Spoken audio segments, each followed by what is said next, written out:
Okay, welcome. Now, this is my YouTube channel. You can enjoy more. Subscribe, follow, and like.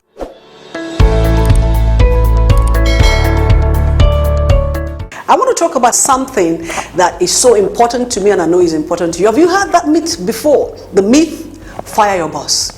A lot of times we go to seminar, conferences, webinars, and you hear about how it is important for you to have your own business, be your own boss, fire your boss and all that. I'm going to share something with you. I worked 9 to 5, 1992, 1993, and I'm going to share a secret. I loved my job. And most of the things I'm doing today, they actually stem from that 1992 and 1993 that I worked for other people. And even before then, when I worked as intern and so many little things I did, salesmanship, canvassing for adverts, all the experiences I gathered in my 9 to 5 has, come together to make me who I am today. So I want to talk about the myth, fire your boss. Like I was saying, not everyone will start and own a business. And that does not mean you will not be a successful person and your story will not be a successful story. Okay? Now, why am I saying that? A 9 to 5 person who knows what he's doing is often better than a business person, a sole proprietor or a business owner who does not know what he's doing. A successful 9 to 5 person is far better than an unsuccessful business owner. But there are things you need to avoid as a 9 to 5 person. Number one, lifestyle inflation. When you have a raise, invest the difference. It's not always when you have a raise you have to change that car from a Toyota to a Benz or something. You can wait, okay? Number two, set a goal for financial freedom. What do I mean by that? That's what the business person, is setting as a goal, that I want to retire at 40, at 45 or 50, whatever is your target. And what does it mean to retire? It means to get to a point where your money is working for you and you don't have to be actively involved in that process. You as a 9 to 5 can set that projection as well. So how do you do that? That increase, that raise is something that you should commit into an investment that can work passively for you to be able to achieve that financial goal. Next thing is commit a portion of your income to investment. Treat that like a bill. What do I mean by that? To commit a portion of your income to investment. Since you're planning to set a financial goal, then you say to yourself, in 20 years, this is what I want to achieve. And because your income is predictable, you can say X amount of my income and even of every raise. Okay, so I'll say 20% of my income, 30% of my income will go into my retirement plan. Okay, if you're in the US, maybe you talk about the 401k, but in the Nigeria situation, you also have the pension scheme. If you're mandatorily expected to put an amount there, you can double your amount. And then you can also, when you're younger, in your pension scheme, go for the option 3, that is the high risk investment at that point. They will safeguard that to a point, but you already know that you're planning, so that when your colleagues are looking at 60 for retirement, you can double your investment, and by 45 or 50, you're ready to retire. Another thing you need to look at and guard against is stop funding a side hustle that is not working.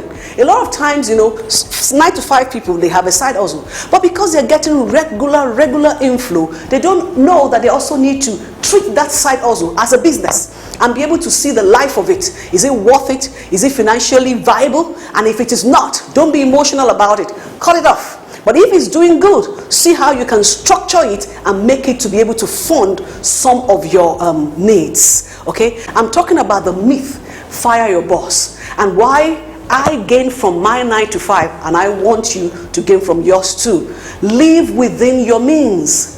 Okay, if what you're earning is not enough, look at how you can either change your job, add to your income, but don't always live above your means. 9 to 5 people are the people that I know. They buy on credit.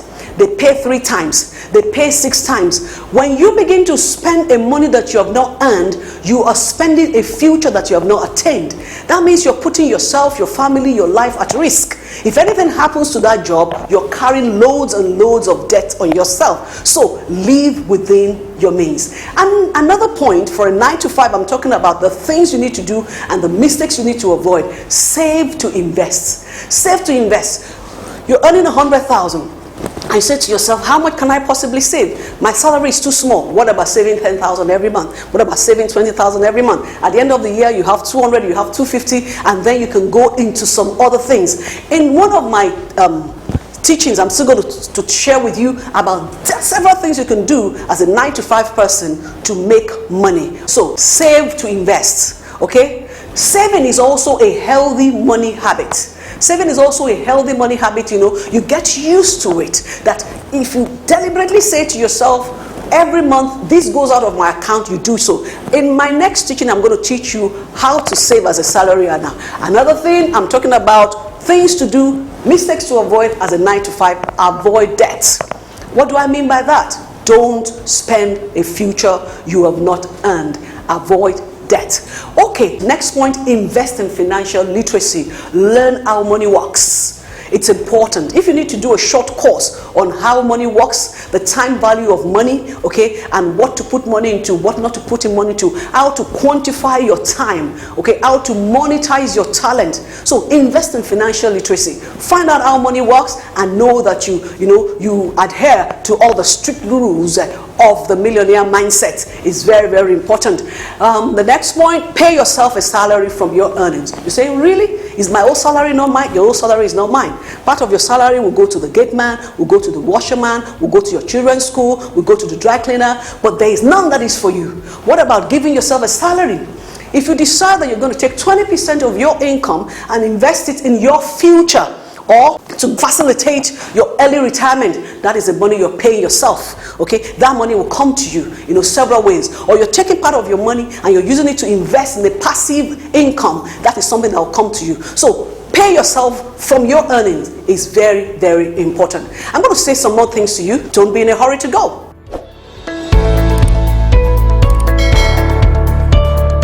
We're talking the 9-to-5, and I just shared with you mistakes to avoid and things you need to do. Now, let me tell you, there are two major benefits, of the 9-to-5 job that I experienced. One, you have predictable and calculated responsibility.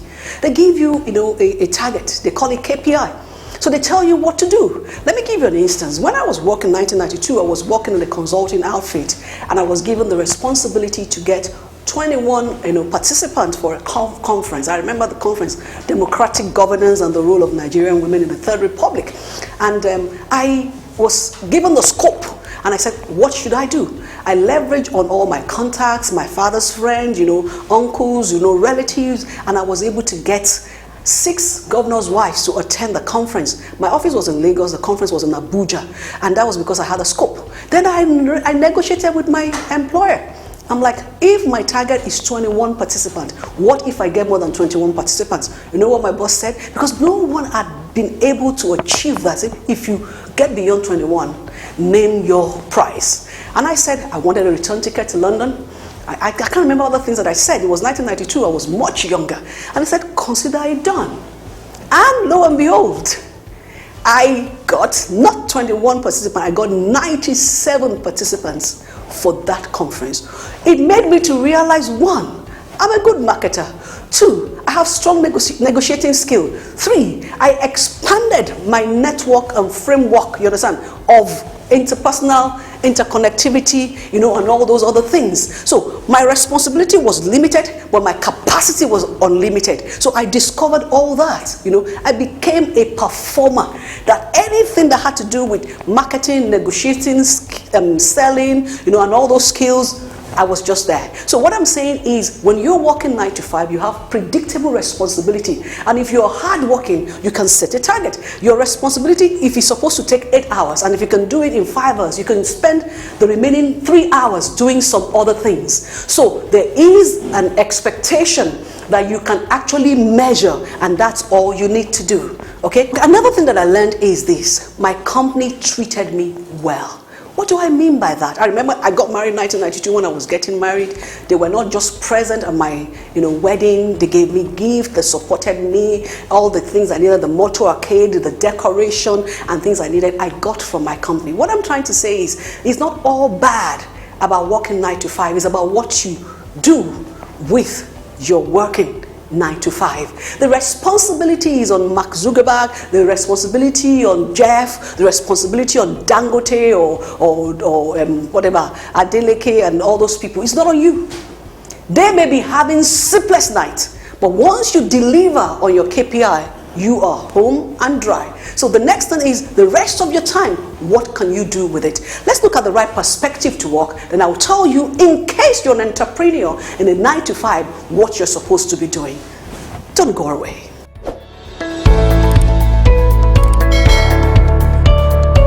Now I want to tell you something. Don't you ever have this negative orientation or mindset. Work is not evil.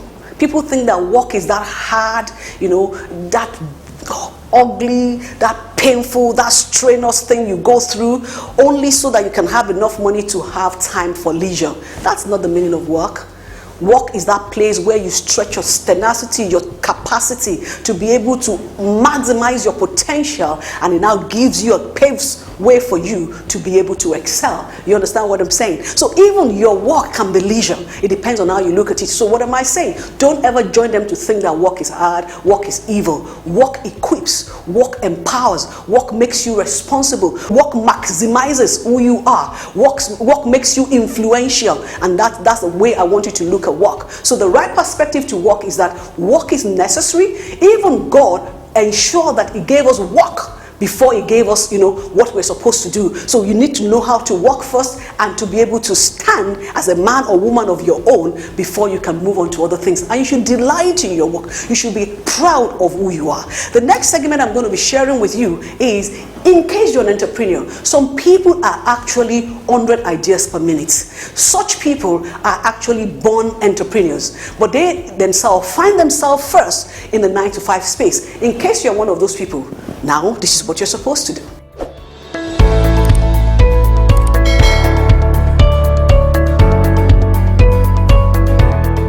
Now, I told you I worked 9 to 5, 1992, 1993, and before then, during my undergraduate days, I worked also in different internship roles. So I learned a few things. As an entrepreneur, I'm an entrepreneur, but what do we do in the 9 to 5 space? One, networking. Networking with people and roles. I was employed just as a marketer initially, and then as a business analyst. But I learned other things, how to write proposals, how to source for customers, how to actually become a consultant that I am now. I learned from my 9 to 5 space. So what should you do? If you have that entrepreneurial instinct and you are in your 9 to 5 space now, it is not a waste. Go and learn all the details of how your business, the business you're working in now, is running. If they ask you to be in one department, volunteer in the other departments, into accounts, into business development, into the legal, and find out how a business is registered. What are the tax exemption laws? What are the things you need to do? When are you supposed to file your annual returns? These are things that you don't even have to go to school for when you become an entrepreneur, because you've learned it. Just like a child learning a second language is natural once you put that child in the native speaker environment. When you are in a business, that is your native speaker environment. You are being paid to learn at that point. So open yourself to it. Volunteer for jobs. Make sure you're taking advantage of where you are. Like in that space, you interfere with recruiter, even the recruiter that recruited you. You begin to find out what are the things they're looking for in a potential employee. So when you want to recruit, you put on the cap of a recruiter. Remember, when you are working there, they have different people for different roles. When you start your own business, you'll be your messenger, you'll be your secretary, you'll be your recruiter, you'll be your CEO, you'll be your front desk, you'll be your back end, you'll be your janitor. So learn all those things in the 9 to 5 space. Okay, number 2. What are the things you should be doing in your 9 to 5 space as a potential entrepreneur? Take advantage of trainings and learning platforms. What do I mean by that? When you're working in the 9 to 5 space, often your employer will send you on trainings, expensive training and courses that you will not be able to afford when you're working for yourself. That's the time to, when we go for trainings, a lot of people will just sit down, lounge, take the coffee, eat the food, and see it as, escape from work. That's not your attitude as an entrepreneur. When you're working in a 9-to-5 space and you have opportunity for training, document the training. See how you can spread it. See how you can apply it. And use your company as a test kitchen to test what you have learned. Okay, because if it fails in their space, they're a big company, they can accommodate it. If you go and try first in your own business, it may be what will sink your business. That's why for the most part, a lot of small businesses fail just in the first 5 years, because all the opportunity they have to have developed, their wings, they just thought, I can't do more than what I've been told to do. So take advantage of trainings and manpower development. Develop skills in new areas. Okay, like I told you, I could market, I could write proposal, I could pitch, okay. I could also raise money, because my company that I worked for in 1992 was not just a training outfit, they were also a finance house. So I learned how to raise money for finance, because they also gave the option that any member of staff that is able to bring in X amount of money would have certain percentage commission. I took advantage of that. So develop skills in new areas. Just do anything. They call it jack of all trades. That is what entrepreneurship is. When you're starting, you have to know how to do everything, so including how to change tires. Don't just look down on anything, just do it. Marketing, advertising, packaging, even printing, social media adverts, some bit of graphics. Those are all the things. So do all those things. Let's go on to the next point. Now let me tell you, this is very interesting. When you're working in a 9-to-5 space, you have unhindered access. You have unhindered access to the founder. Say for instance, you're working in Google or Amazon, and one day there is a staff meeting and you get to meet with Jeff, or what do? People just ask them, what do you have for dinner? How do you spend your holiday? Don't you ever ask those dumb questions as an entrepreneur? That's the time to ask them, how did you start? They would be too free to tell you. They don't know what your intentions are. How did you start? What made you to start? Then they will tell you how they started, how they lived in the garage, how they lived on a slice of bread for 2 days, and all those things. Those experiences, those testimonials are going to be your motivation. Okay, how they sourced the first money, the first loan or something. Is it angel investors, or did they have to sell their car? How they did not buy the latest iPhone or this or that? How they had to buy, clothes from thrift stores, second-hand, bend down. They will share those testimonies. Everybody will be laughing, but you are taking note.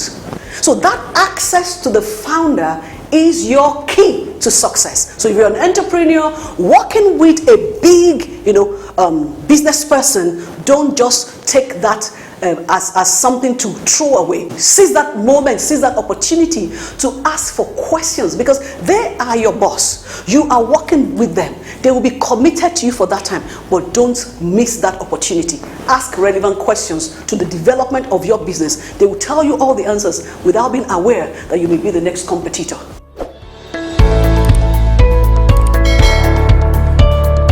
What are the things you can ask your employer? If you have access to them and you're an entrepreneur, you have an entrepreneurial mindset, you're 9-to-5, you ask questions like, how did you build your business? What advice do you have for building a profitable business? You can also ask, what was your most significant success in the early days that set your business up for success? Okay, these are things you can ask over coffee. Maybe you meet in the dining hall or something. Another question, what skills did you need the most in your business early days? How does it come easy to you identifying and spotting how to make money? When you ask these questions, they will tell you. They won't even think about it. But immediately you come with a company letterhead, you are seen as a competitor, and you have missed that moment. So as someone with an entrepreneurial mindset, working in a 9-to-5 space, don't waste the access you have to the business owner or to the founder.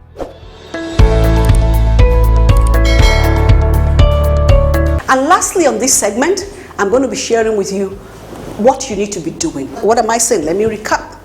I'm talking about the myth, fire your boss. Not all of us should fire our boss.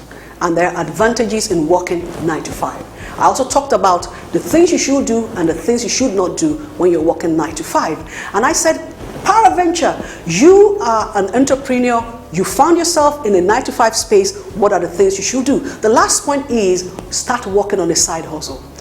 You know ultimately you're going to have to leave. So not always do you need to take a leap. You can take a swing. A swing is still holding on to one hand to the rope and then swinging from one place to another. So start working on a side hustle. Finish your KPI on time. Create more time for yourself to be able to do certain things, and then you can work on it. Okay? Do you know why you tell them you're too tired? Because you think you're too tired. If you tell yourself, I've worked and I've completed my expectation, can I spend 1 hour every day for my own side hustle? Start doing it. You're not too tired. Do you know why? You work 9 to 5 now. When you start working for yourself, entrepreneurs work 6 to 12, 6 to 10. Sometimes they sleep 2 hours a day, sometimes 3 hours a day. So if you don't start practicing it now, so when you're done with your 9 to 5, take a 1 hour, even 30 minutes or 2 hours every day to work on something towards your own business that you are already anticipating. So in conclusion, don't be in a hurry to fire your boss. If you're working 9 to 5, you must listen to my next video on how you can save as a 9 to 5. And then there's another one. What about 10 or 20 side hustles you can engage in your 9 to 5 business? Remember to subscribe, click like button, and follow me.